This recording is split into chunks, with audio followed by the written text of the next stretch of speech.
అదే RTV app వార్తల్ని క్షణాల్లో చదివే అవకాశం ఉంటుంది. ఒక న్యూస్ పేపర్, ఒక టెలివిజన్ ఛానల్ మీ చేతుల్లో ఎప్పుడూ ఉంటాయి. మహిళా కమిషన్ అంటే కేవలం ఒక సంఘటన జరిగాక వెళ్ళి అక్కడికి వెళ్ళి కాదు, రెస్పాండ్ అవుట్ మాట్లాడటం కాదు. అవి జరగకుండా ఎలా నియంత్రించాలనేదే మా బాధ్యత. ఎందుకంటే నేను గత 2 నెలల్లో ఏదైతే మేము చూసిన కేసెస్ కానీ, మా దగ్గరికి వచ్చిన పిటిషన్స్ కానీ, ఇవన్నీ చూసాక ఇవన్నీ కూడా చాలా వరకు మనం అక్కడి వరకు తెచ్చుకోకుండా ముందే అరికట్టచ్చు. ఇది ఎలా అవుతుంది? అవగాహన కార్యక్రమాలు. ఎందుకంటే ముఖ్యంగా మా దగ్గరికి వచ్చే పిటిషన్స్ ఏదైతే ఉన్నాయో, miners especially 8th 9th class నుంచి, లేకపోతే టీనేజర్స్ అయితే కాలేజ్ చదివే వాళ్ళు, అలాంటివి ఎక్కువ వస్తున్నాయి. వాటితో పాటు డీవీసీ కేసెస్ అనేవి ఇవన్నీ కూడా ఎక్కువ వస్తున్నాయి. సో దీనికి ఏంటి సొల్యూషను? ఏదో ఇన్సిడెంట్ అయిపోయాక వెళ్ళి అక్కడ ఏదో పలకరించి చెప్పడం కాదు కదా. ఎందుకంటే ఆల్రెడీ ఆ ఇన్సిడెంట్ ఒకవేళ జరగకుండా ఉంటే విక్టిమ్ అనే వాళ్ళు ఉండరు. ఆ విక్టిమ్ ఉంటే ఫ్యామిలీ బాధపడాల్సిన అవసరం లేదు. సో ఇవన్నీ ఆలోచించి అవేర్నెస్ ప్రోగ్రామ్ యాక్చువల్లీ చేస్తున్నారు. ఇంకా చైల్డ్ వెల్ఫేర్ డిపార్ట్మెంట్ నుంచి village levels, mandal levels, already college, యూనివర్సిటీస్కి వెళ్ళి ఇంకా చేస్తున్నారు. అయినా కూడా ఇంకా జరుగుతున్నాయి అనేది మా బాధ. ఎందుకంటే ప్రభుత్వం కూడా చాలా ఎఫర్ట్స్ పెట్టి ఎన్నో టీమ్స్ ఫామ్ చేసి, లేకపోతే ఒక బడ్జెట్ కేటాయించి, ఆర్ సెంట్రల్ గవర్నమెంట్ సపోర్ట్, ఇప్పుడు బేటీ బచావో, బేటీ పడావో ఈ స్కీమ్స్కి కూడా ఫండ్స్ రిలీజ్ చేసి ఆడపిల్లలు బాగుండాలి అనే ఉద్దేశంతో ఎన్నో స్టెప్స్ తీసుకుంటున్నా. ఇంకా కొన్ని జరుగుతున్నాయంటే మేము చూసి 2 monthsలో మేము చూసి అనలైజ్ చేసింది ఏంటంటే, కొన్ని స్వయంకృతాపరాధం లేకపోతే ఆడపిల్లలు చేజేతిలా చేసుకుంటున్నారు. ఎస్పెషలీ ఏదైతే ఏజ్ గ్రూప్ నేను చెప్పింది 8th 9th క్లాస్ నుంచి డిగ్రీ చదివే పిల్లలకి ఏంటంటే ఈజీగా ఏదో సోషల్ మీడియా ఇన్ఫ్లుయెన్స్ వాళ్ళు కానివ్వండి, లేకపోతే మూవీస్లో అంటే చాలా బాగా చూపిస్తారు. అబ్బాయి చదువుకోకపోయినా పర్లేదు, అమ్మాయి బాగా చదువుకుంటుంది, అబ్బాయి చదువుకోడు, అయినా వాళ్ళిద్దరి మధ్య లవ్ చూపించేసి హ్యాపీగా ఉన్నట్టు ఒక హ్యాపీ ఎండింగ్ అయితే అక్కడికి అయిపోతుంది. తర్వాత ఏం జరుగుతుంది అలాంటి సిచ్యువేషన్స్లో అనేది చూపించట్లేదు. సో ఆడపిల్లలు కూడా అక్కడి వరకే చూస్తున్నారు. ఉద్దేశంతో అవేర్నెస్ ప్రోగ్రామ్స్ ఫస్ట్ రాయలసీమ నుంచే మొదలుపెట్టాము. ఎందుకంటే కొంచెం ఇక్కడ ఈ చైల్డ్ మ్యారేజెస్ కూడా ఒకటి ఎక్కువగా జరుగుతుంది. అంటే ట్రైబల్ ఏరియాస్ అయి ఉండొచ్చు, లేకపోతే బార్డర్ ఇంకో స్టేట్తో బార్డర్ కలిపి ఉన్నాయి కాబట్టి కొంతమంది ఇక్కడ భయపడిపోయి పక్క రాష్ట్రానికి వెళ్ళి చేసుకొని రావటం. సో వీటన్నిటి కూడా అరకట్టి ఎక్కడి వరకు అరకట్టగలం అనేది ఉద్దేశంతో కూడా ఈ ప్రోగ్రామ్స్ చేయటం జరుగుతుంది. అండ్ ఎస్పెషలీ ఆడపిల్లల్ని మేము బేస్ చేసుకొని, ఎందుకంటే చాలా ముందు ఉంది, వాళ్ళకి ఫ్యూచర్ చాలా ఉంది.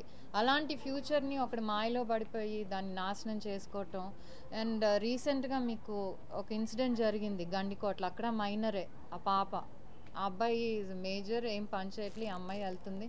కానీ పేరెంట్స్ చెప్పుకుని అతన్ని కలిస్తే చివరికి ఎవరి లైఫ్ స్పాయిల్ అయింది? అబ్బాయి బాగానే ఉన్నాడు, అమ్మాయి లైఫ్ ఎండ్ అయిపోయింది. అది కుటుంబానికి నచ్చలా, పరువు. సో ఇలాంటివన్నీ అవాయిడ్ చేయాలంటే ఏం చేయాలనేది అయితే మెయిన్లీ ఎడ్యుకేషన్. మేమే కాదు యాక్చువల్లీ ఎవరైతే స్కూల్స్, కాలేజెస్ కూడా మేము గవర్నమెంట్తో మాట్లాడి అట్లీస్ట్ వాళ్ళకి ఇన్స్ట్రక్షన్స్ అన్నా ఇప్పిస్తాం.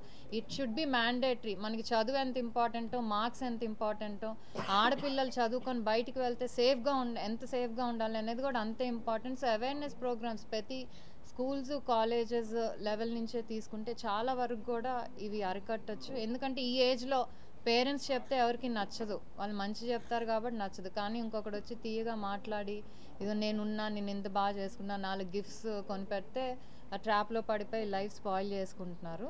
సో ఆ ఉద్దేశంతో అవేర్నెస్ ప్రోగ్రామ్స్ చేయటం జరుగుతుంది.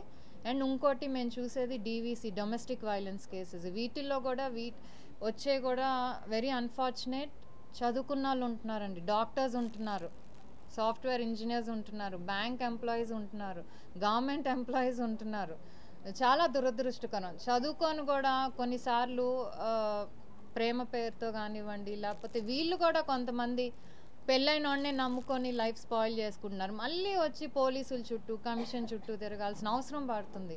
సో ఇవన్నీ కూడా వీటికి ఏంటంటే ఒక సొల్యూషన్ నేషనల్ విమెన్ కమిషన్ ఏదైతే ఉందో, ప్రీ మ్యారిటల్ కౌన్సిలింగ్ ఒకటి స్ట్రిక్ట్గా ఇంప్లిమెంట్ చేయాలని ఈ ఇయర్ ఇనిషియేటివ్గా తీసుకొని ప్రతి state women commission counselling compulsory చేస్తే పెళ్లి చేసుకునే ప్రతి వాళ్ళు, లేకపోతే రిజిస్టర్ ఆఫీస్కి వెళ్ళి చేసుకునే వాళ్ళకు కూడా అక్కడ నోటీసులు అంటించి మీరు ప్రీ మ్యారిటల్ కౌన్సిలింగ్ చేసుకుంటేనే మేము రిజిస్ట్రేషన్ చేసుకుంటాం అని ఏదో ఒక కండిషన్ పెడితే తప్పితే దీని తర్వాత వచ్చే ఏదైతే గృహహింస కేసులు ఉంటాయో అవన్నీ కూడా తగ్గించడానికి వీలవుతుంది. సో ఆ దిశగా కూడా మేము అడుగులు వేయాలనుకుంటున్నాం.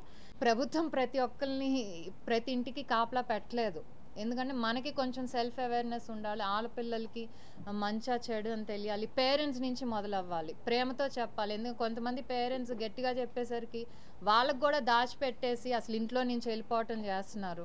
సో ఇవన్నీ జరగకుండా ఒక ఎన్విరాన్మెంట్ క్రియేట్ చేసి ఇలా జాగ్రత్తగా ఉండాలమ్మా, ఇలా అవుతుందని ప్రతి ఒక్కరు కూడా వాళ్ళకి తోచిన ఎవ్రీ లెవెల్లో ఇలాంటివి జరుగుతుండే అట్లీస్ట్ మాకు ఒక్క 5% 10% తగ్గినా చాలు, అట్లీస్ట్ మాకు ఆ సాటిస్ఫాక్షన్ ఉంటుంది ఒకటి చేసామని.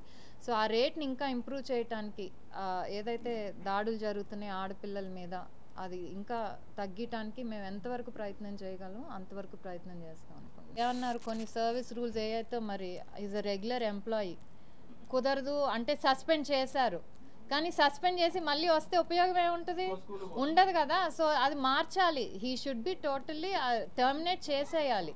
మేము అది కూడా చెప్పాం. అదేంటంటే గవర్నమెంట్ హై లెవెల్ నుంచి తీసుకొని కొన్ని కనుక ఇలాగ స్ట్రిక్ట్గా చేస్తే, ఇప్పుడు మేము ఇవన్నీ ఇప్పుడే చూస్తున్నాం కాబట్టి మేము కూడా మా రికమెండేషన్ రాసి సర్వీస్ రూల్స్ అవన్నీ కాదండి, ఇప్పుడు శిక్ష కనుక పడిపోతే రేపు ఇంకొకరి మీద చేయడం ఏమన్నా ఉందా, చేస్తారు. ఎందుకంటే భయం అనేది ఉండదు. అట్లీస్ట్ ఓకే ఇంకో ఉద్యోగం నుంచి తీసేస్తే అక్కడితో అతని లైఫ్ అయిపోయింది, నెక్స్ట్ ఇంకొకడు చేయాలన్న ఆలోచిస్తాడు.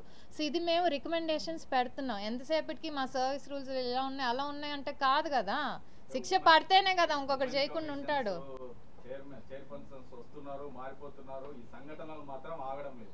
ఆటలే అందుకే కదండి ఇప్పుడు ఎవరు వస్తున్నారు వెళ్తున్నారు తెలుసు. అట్లీస్ట్ మేము ఉన్నంతకాలం మేమేం ఎందుకంటే ఆడపిల్లలు మాకు అమ్మాయిలు ఉన్నారు, వాళ్ళకి సిచ్యువేషన్ రాకూడదని ప్రతి ఒక్కరు ఆలోచిస్తాం. నిజంగా మాకు వచ్చే పిటిషన్స్ చూస్తే ఒకసారి వీళ్ళు హెల్ప్లెస్, ఏంటి ఇవి చేతిలా చేసుకుంటున్నారు, లేకపోతే ఎందుకు బయటపడి రావట్లేదు, దీన్ని ఇంకొంచెం స్ట్రిక్ట్గా చేయాలి అనే ఉద్దేశం మేము ఉంటాం. నేను ఐ కాన్ స్పీక్ ఫర్, నేను మిగతా వాళ్ళ గురించి నేను మాట్లాడలేనండి, వచ్చే వాళ్ళ గురించి కూడా నేను మాట్లాడలేను. అట్లీస్ట్ నా వరకు నేనుంత వరకు నా సాయశక్తిలో వాట్ ఐ కెన్ డూ మళ్ళీ జరగకూడదు. మరిన్ని వీడియోస్ కోసం ఛానల్ ని సబ్స్క్రైబ్ చేయండి, లేటెస్ట్ అప్డేట్స్ కోసం వాట్సాప్ ఛానల్ ని ఫాలో అవ్వండి, ఆ లింక్ డిస్క్రిప్షన్ లో ఉంది.